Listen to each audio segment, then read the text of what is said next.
Are you a team lead? Do you aspire to be one? I want to tell you how async-first ways of working can help you run inclusive, fun, and resilient teams in an ever-changing world. To help make my point, I want to outline 3 forces for change and then follow that up with 3 sets of ideas that you can use to shape your leadership approach. Let's first talk about the forces for change. The first force is what we call the hyperactive hive mind. I didn't invent this term, Cal Newport did. Let me explain though. Pause the video and take a look at these 2 images. Which one looks collaborative to you? If you thought photograph 1, I understand where you're coming from. The popular image of collaboration has people working in person, often high-fiving each other in a meeting. Compare that to photos of remote work. It's mostly solo workers, occasionally with their families. That leads to a modern-day myth that collaboration happens in person and mostly in meetings. But if you've developed software, then you know that dividing and conquering a problem is also collaboration. So how does this myth hurt us? Well, for one, it leads to a misconception about agile software development. I've worked at ThoughtWorks, a leader in agile software development, for over a decade and a half. During this time, I've known 2 authors of the Agile Manifesto, Martin Fowler and Jim Highsmith. So I know a thing or 2 about being agile. Now, the Agile Manifesto has a much misunderstood principle. The most efficient and effective method of conveying information in a team is face-to-face conversation. The problem with this line and the collaboration myth is that we believe everything must be a face-to-face conversation. On distributed teams, this leads to M&Ms. No, not the nice ones. M&Ms stand for meetings and managers. Status updates and collaboration theater suck up our time to the extent that some teams have 7 meetings to deliver their user stories. Now that's not agile, is it? That's the first force for change. The second force is what people are calling the Great Return. I think of it as the Great Divide. In the last few months, several companies have issued return-to-office diktats to their employees. The data, however, tells us that most techies want to work remotely most of the time. This is creating a divide between employees and their management teams. Moreover, this is an interesting shift. Before the pandemic, most people worked in the office. This was a largely homogeneous work pattern. During the pandemic and until recently, most people have worked from home. This was a homogeneous pattern as well. But with hybrid, now we have heterogeneous work patterns within teams. This represents an unprecedented distribution challenge. Consider another aspect, that of geography. I work in Pune, but my colleagues are all over the world. In fact, when you zoom into how spread out my own company colleagues are all across India, this is what the map looks like. Crazy, right? We staff teams from anywhere, so in relation to each other, we are all remote and we are all distributed, regardless of whether we come to the office or not. Let me add another bit of data to this great divide. The IMF projects that in the next 7 years, we'll have a shortage of 85 million tech workers. That's a big number. That's twice the population of Canada and then some. This will also result in annual revenue losses of $8.3 trillion. That's the GDP of Germany, the UK, and Spain combined. When talent is scarce and companies have to chase these revenues, how do you think the Great Divide will tilt? That was the second force for change. The final force for change in my story is the great AI revolution we're in the middle of. The generative AI landscape is changing every day. You can give AI a prompt and it can generate code for you. It can also generate interfaces for you, but that's already passé. AI can now generate full-blown applications, back-end and front-end, with a simple prompt. So in the near future, is it going to be us versus AI or us and AI? And so those are the 3 forces for change I wanted to talk to you about. Now, amidst all of this, I believe another world of work is possible. I like to call it async-first. It's a deceptively simple idea. Look, our industry operates with the idea of meetings as the first option.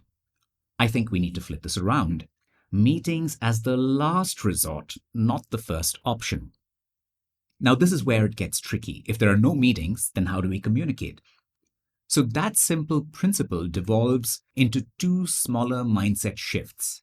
Number one, writing becomes a first-class citizen for team communication. Number two, we all build comfort with reasonable delays and lags. Because, hey, everything is not urgent. And if it's not urgent, you don't need instant communication. But how does this relate to the three forces I described? Allow me to explain with the three ideas we must lead with. First, we must reimagine collaboration. As a leader, you're responsible for designing your virtual workspaces. I suggest that you take the time to define your team's workflow. If you don't do this, you leave your workflow to everyone's imagination. When you define your workflow, you free up your team to focus on executing the work autonomously. For example, this document describes the workflow for my current team. And we've also set up Trello to bring this process to life. The other aspect of reimagining collaboration is decision velocity. Alongside autonomy, decisions are the fuel for high-performing teams. Remember, collaboration is not consensus. Too often, we engage a team of engineers to fix a light bulb or to make every decision on their teams. Take it easy. Every decision isn't high stakes. Most of them are reversible. If everyone is in every conversation, then when are you working? Instead, organize the team into short-lived pods. This could be along feature or capability lines. Leave the decisions relating to that capability with the pod. This works particularly well if there's a directly responsible individual, also known as DRI, who is accountable for decisions. The buck stops with them. Don't fuss over reversible mistakes. They are the cost of progress. Do what you can to improve your decision velocity. Second, think distributed by default. To do so, we must recognize that working in distributed teams is quite different from being all in the office. One aspect of this is to embrace documentation. You won't be any less agile. Martin Fowler gave us license for this way back in 2006. Don't document everything, but I advise being pragmatic and documenting the stable stuff. The DEEP acronym provides you a mnemonic to remember what to document. D for decisions. Each time you decide something, document it for everyone's benefit. E for events. Meetings, workshops, town halls, they're all events. By documenting these, you persist the outcomes and knowledge from these interactions. E for explanations. Instead of repeating explanations to different people, write them down or record them. Create once, share many times. P for proposals. Whenever you have an idea, document the thought process and the details of what you're proposing. Not only will it foster decision hygiene, but it'll also build the collective memory of the team. On my team, all documentation related to our work is part of one team handbook. Be a curator. Create such a handbook for your team too. Another aspect of being distributed by default is to stop the meeting madness. No one joined your company to sit in meetings. Make it your job to eliminate meetings that could have been emails. Here's how to be sensible about meetings. Draw a matrix. On the x-axis, you have conveyance on one side. An example would be one-way information transfer. On the other side, you have convergence. An example would be a workshop to make a high-stakes decision. Now let's look at the y-axis. This maps the strength of the relationship. The top half denotes a strong relationship. The bottom half denotes a weak relationship.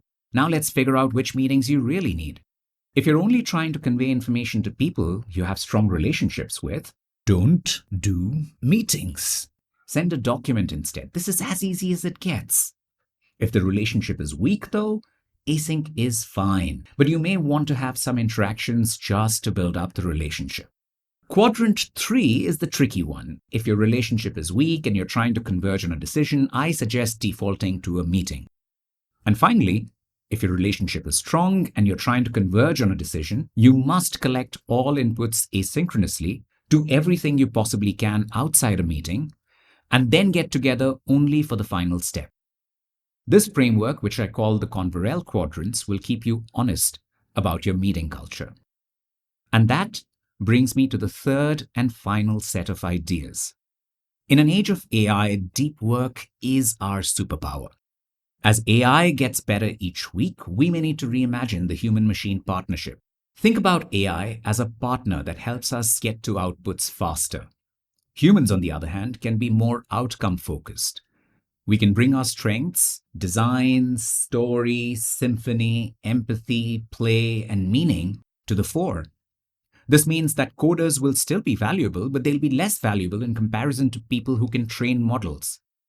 And people who can train models will in turn be less valuable than creative problem solvers. And guess what creative problem solving needs? It needs deep work. And that won't happen on a fragmented calendar. So give yourself the gift of time. And if your team calendar looks like this, rearrange it to give everyone predictable half days of deep work. Better still, clear up one full day and make it meeting free. When you have time for deep work, you'll naturally pick complex problems to solve. This is where the VUCA approach comes in handy. It'll help you slow down, you'll write first and talk later. Let me explain how ideation would work in this world. Step 1, write things down in whatever detail possible. Step 2, share the idea with enough time for others to read and understand it. Step 3, this is when people drop notes, comments, and suggestions into the document. You can use this feedback to refine your idea as well. Step 4, if there are open items that need real-time discussion, meet by all means. If you get good at being async first, you may be able to close things out without a meeting. The great thing about this process is that it's iterative. You can build on old ideas, and you create your team's knowledge base in the flow of your work. And that was the final set of ideas. I understand if this was a lot to take in, but leadership ain't easy, is it? If these ideas caught your fancy, follow my website, asyncagile.org. I blog every week on a wide range of topics related to distributed work. The site also has a method stack with simple ideas to go async first with your team. You can use the filters on this page to get to the methods you are interested in. Oh, and one last thing. My book, The Async First Playbook, will be out later this year. Follow me on LinkedIn if you're keen to pick up this book. And that's all for now, folks. May you be a successful async first leader.